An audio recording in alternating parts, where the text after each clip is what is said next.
In a previous video, we made a general reference to the golden verses of Pythagoras, who, as he promises at the end of the verses, grants immortality if we follow his precepts.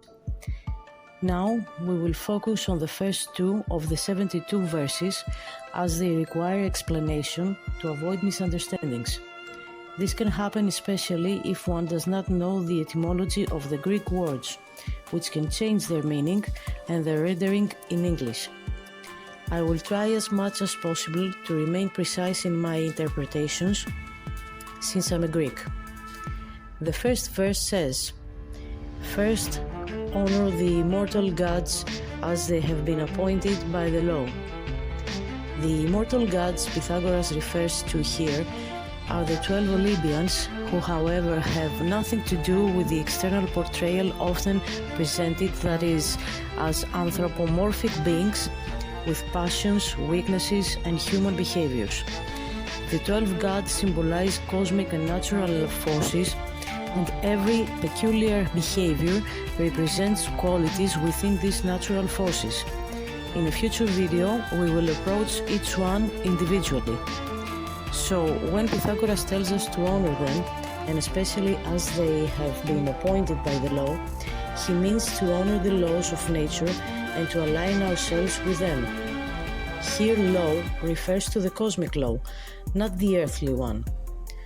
We read in Hierocles, the Greek Pythagorean philosopher who analyzes the golden verses, that the immortal gods have received and dedicated their piety to the God who is their creator, the creator of the immutable rational beings, that is, the cosmic natural forces that are unchangeable.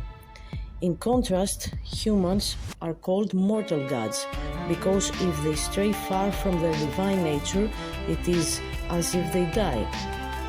Thus, the law here is the immutable and creative energy of God, which eternally generates and organizes the divine kinds.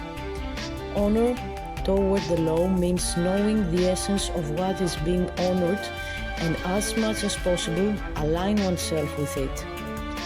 To honor and admire something means we try to imitate it, not by offering sacrifices, dedications, gifts, or offerings. Such thinking is foolish, Hierocles tells us. God has no more suitable place on earth than a pure soul.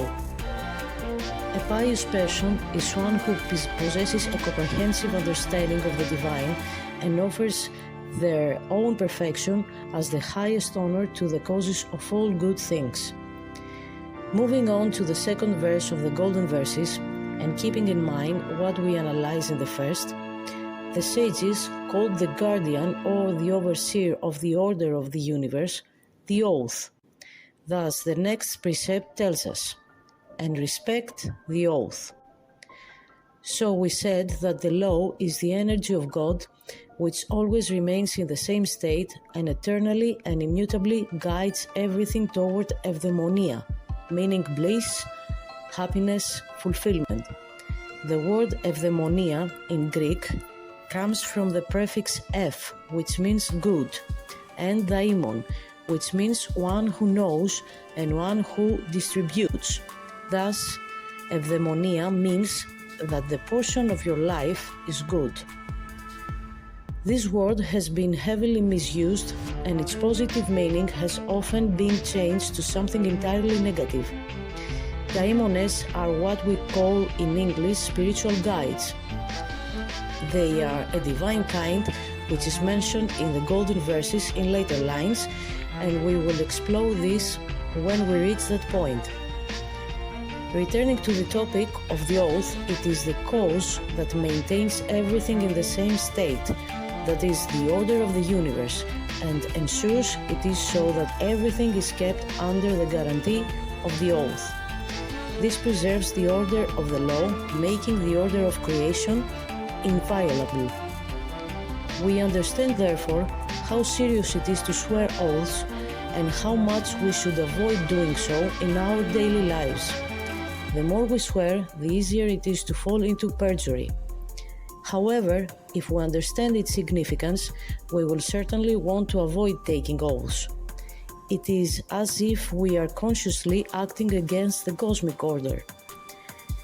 These first two verses concern the first kind of higher beings, the divine law and the oath that follows the cosmic law. In the third verse, there is a precept to honor the kind that comes after the divine kind, which we call angels, or lovers of God. I know it probably sounds strange that these things are written by those who were considered idolaters, but here you will hear precise information drawn directly from the ancient texts, not misinformation. We will deal with this kind of angels in the next video, so stay tuned.